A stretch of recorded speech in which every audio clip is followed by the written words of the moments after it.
रूस में यूक्रेन के भीषण ड्रोन अटैक हुए। यूक्रेनी फोर्स ने 300 ड्रोन दागे हैं। रूस ने 230 ड्रोन तबाह किए। रूस के शहरों में भीषण तबाही देखने को मिल रही है इन हमलों के बाद।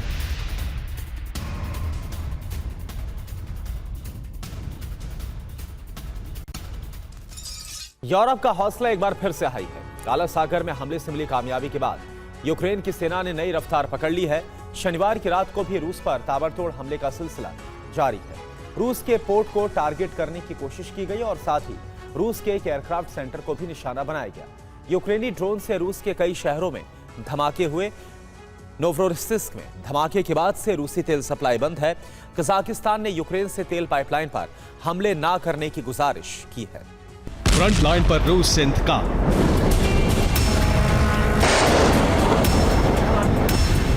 और दूसरी तरफ 180 डिग्री पर युद्ध का बदलता plan. UEN Jaipur is a perfect target for prospective students aspiring for good jobs, good education with future-ready skills.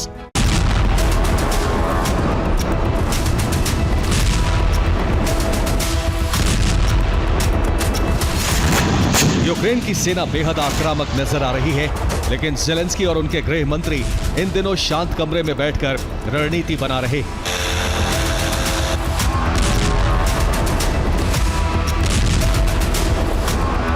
काला सागर में तबाही मचाने के बाद यूक्रेन ड्रोन कमांडर्स के हौसले बुलंद हैं।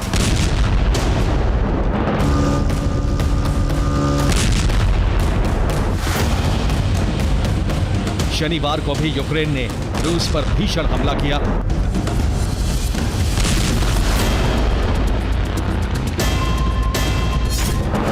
रूसी सेना के मुताबिक ताबड़तोड़ प्रहार के बीच 2 long range Neptune guided missile हमले को नाकाम कर दिया गया। इसके अलावा 158 ड्रोन को भी हवा में नष्ट कर दिया गया।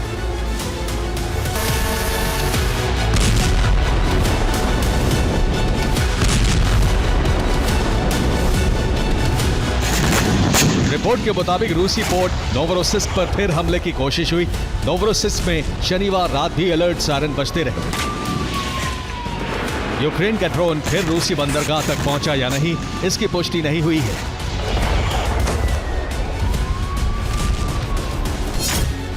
लेकिन क्रास्नोदर में कई धमाके सुने गए। अनापा इलाके में भी धमाकों की आवाज सुनी गई।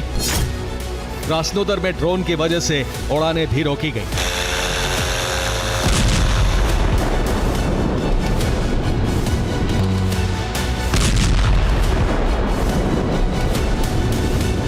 रूस के रोस्टोव में भी यूक्रेन ने ड्रोन हमले किए। रिपोर्ट के मुताबिक यूक्रेन के टारगेट पर रूस का एक और पोर्ट सिटी था। इसका नाम तागनरोग है।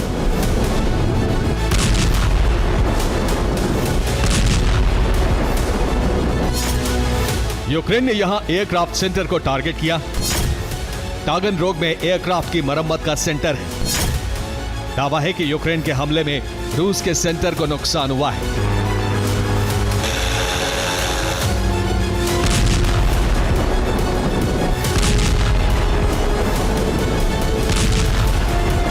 रूस की ऑर्स्क तेल रिफाइनरी पर रहस्यमय तरीके से आग लग गई। रूसी सेना ने इस हमले की डिटेल नहीं दी है, लेकिन सबसे अहम नोवरोसिस्क पोर्ट पर हुआ हमला है, जिसकी वजह से रूस को भारी नुकसान उठाना पड़ा है। नोवरोसिस्क में हमले के बाद से रूस से तेल की सप्लाई तक रुक गई है। रिपोर्ट्स के मुताबिक यूक्रेन के हमले की वजह से तेल लोडिंग बर्थ क्षतिग्रस्त हो गया, यानी कि जहां से तेल टैंकर में लोड होता था वो सिस्टम बंद है। इसके अलावा कैस्पियन पाइपलाइन कंसोरियम को भी नुकसान पहुंचा है और इसकी वजह से पाइपलाइन से सप्लाई को बंद करना पड़ा। अहम यह है कि पाइपलाइन को जितना नुकसान हुआ उसे ठीक करने में काफी लंबा वक्त लग सकता है। रूस के लिए चिंता की बात यह है कि पाइपलाइन से रूस से होने वाले ग्लोबल निर्यात का 1% तेल सप्लाई होता है। अब रूस से कजाकिस्तान तक तेल की सप्लाई बंद हो चुकी है। देखिए अब यूरोप और नेटो की मदद के बाद यूक्रेन युद्ध में लगातार वापसी की कोशिश में है। रूस के कुर्स्क में भी यूक्रेन ने हमला जारी रखा है। यूक्रेन ने ड्रोन से एक रेलवे स्टेशन को निशाना बनाया है। पुतिन के मिशन डॉनबास को नाकाम बनाने का मिशन भी लगातार जारी है। यूक्रेन ने अपनी कामयाबी के सबूत के तौर पर यह वीडियो जारी किया है। डिप्रोपेट्रोवस्क में यूक्रेनी सेना ने हमला किया और यहां इवानोव का इलाके को कब्जे से छुड़ा लिया। यहां भीषण जंग में रूस के 53 सैनिकों की मौत हो गई, जबकि 19 रूसी सैनिकों ने सरेंडर कर दिया।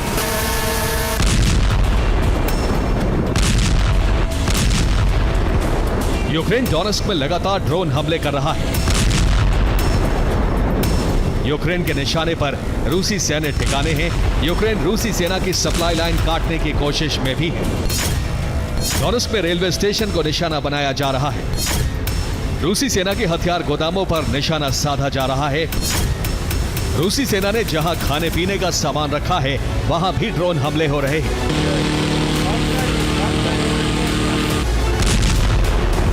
यूक्रेनी सेना हर उस इलाके पर कब्जे की कोशिश में है जहां से रूसी सेना तेजी से आगे बढ़ सकती है। इसी मिशन के तहत नोवोपाव्लिवका, बेझोव और इवानिवका में हमले हो रहे हैं। रूसी सेना को उलझाने के लिए यूक्रेन हर तरह के हमले कर रहा है। यूक्रेनी सेना ने काला सागर के रास्ते बड़े हमले की कोशिश की, लेकिन रूसी एयर डिफेंस से 33 ड्रोन को गिरा दिया। रूस के रास्तों पर हमले होते रहे हैं।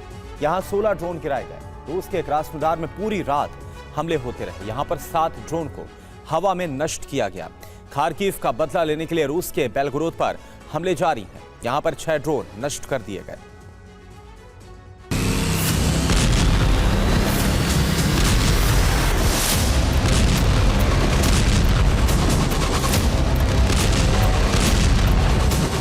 जंगल के बीच आधुनिक मशीन गन से लैस यूक्रेन के सैनिक सर्च अभियान चला रहे हैं।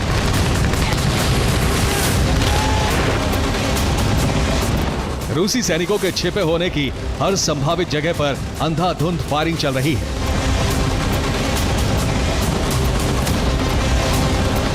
यूक्रेन की वायुसेना भी अब एक्शन में है। ड्रोन से रूसी सैन्य ठिकानों की पहचान की जा रही है।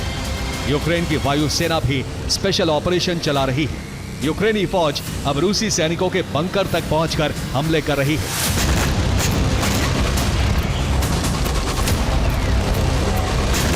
डोनेट्स्क के बाहरी इलाकों में रूसी सैनिक अधिक संख्या में नहीं हैं। रूस अपना कब्जा दिखाने के लिए हर जगह सैनिकों की छोटी छोटी टुकड़ियों को तैनात कर रहा है। यही वजह है कि अब यूक्रेनी फौज ऐसे छोटे छोटे ग्रुप को आसानी से टारगेट बना रही है। डोनेट्स्क में यूक्रेनी वायुसेना ने एक बड़ा ऑपरेशन चलाया और उसे कामयाब भी किया। रिपोर्ट्स के मुताबिक डोनेट्स्क के डोब्रोपिल में यह ऑपरेशन चलाया गया। जमीन पर सख्त पहरे और भारी तैनाती के बीच यूक्रेनी विमान से पैराट्रूपर्स को वॉर जोन में उतारा गया और यूक्रेन की यह रणनीति कामयाब हुई है। डोनेट्स्क का डोब्रोपिल इसलिए अहम है क्योंकि रूसी सेना यहीं पर कब्जे के बाद बर्निरकोव को आगे टारगेट करने वाली थी। डोब्रोपिल में अचानक से प्रहार किया गया और इसकी वजह से रूसी सेना को संभलने का मौका तक नहीं मिला और रूसी सेना ने इलाके को खाली कर दिया।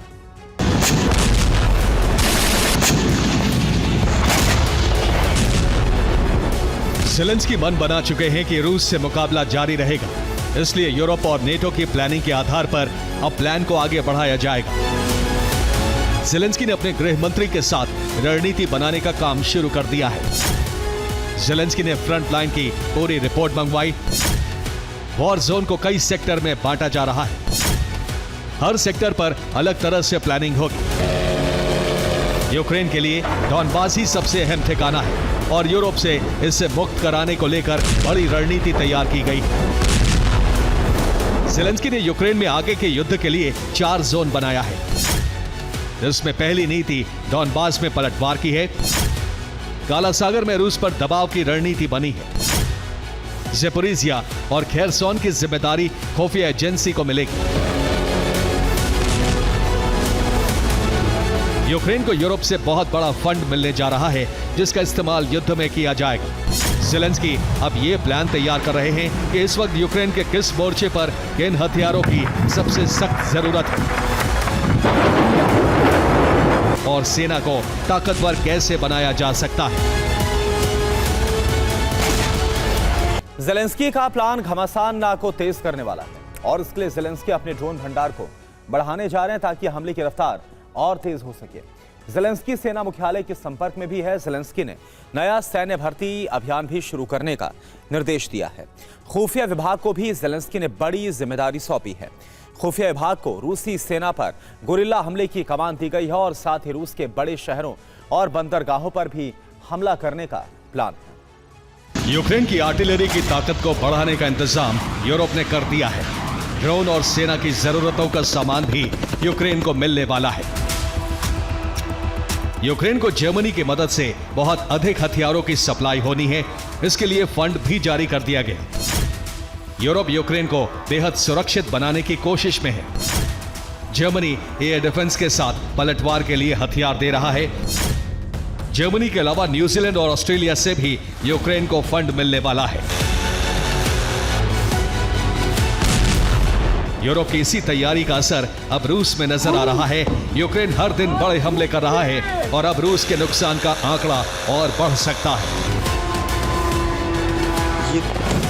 Bureau report, TV9, Bharatvarsh.